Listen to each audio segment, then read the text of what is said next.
Labą dieną, aš Otilija Matutienė ir šiandieną kalbėsim apie endodontinį gydymą.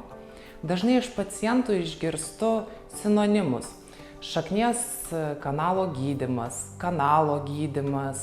danties numarinimas ir visi šitie žodžiai sutelpa į endodontinį gydymą.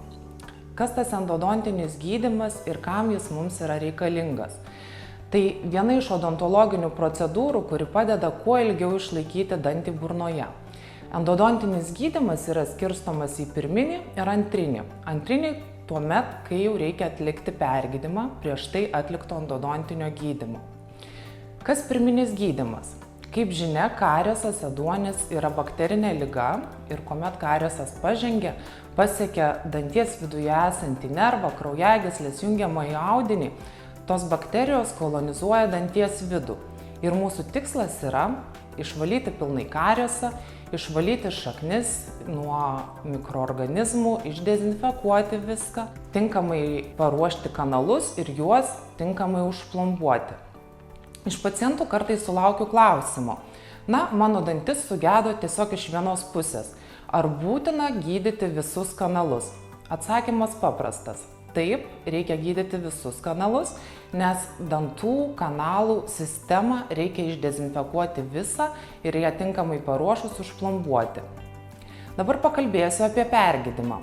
Pergydymas reikalingas tuomet, kai pirminis gydymas nebuvo atliktas tinkamai, galbūt buvo nesurasti visi kanalai, nebuvo rasti smulkiausi kanaliukai, nebuvo išvalytos sąsmaukos, nebuvo tinkamai paruoštos šaknys arba galbūt nebuvo tinkamai jos užplombuotos. Ir to pasekoje mes turime pažengusį uždegimą, kuomet jisai iš danties vainiko pereina jau į gilesnius audinius, į kaulą. Ir šiuo atveju mums yra tikrai labai būtina priemonė – mikroskopas, kuris padeda, įgalina mus pamatyti daug giliau, daug plačiau ir galim pastebėti net ir smulkiausius kanalus, viską tinkamai išvalyti, pašalinti seno užpildo likučius, tinkamai išdezinfekuoti ir užplombuoti. Pacientai neretai klausia: buvo atliktas kanalų pergydymas, buvo investuota nemaža pinigų suma. Ar šis dantis man tarnaus visą gyvenimą? Atsakymas ganėtinai sudėtingas ir kompleksinis. Daug kas priklauso nuo atlikimo technikos, ar buvo naudotas mikroskopas pergydymui, taip pat nuo pačio paciento, ar jisai laikėsi režimo, ar tinkamai vaikščiojo į paskirtus vizitus.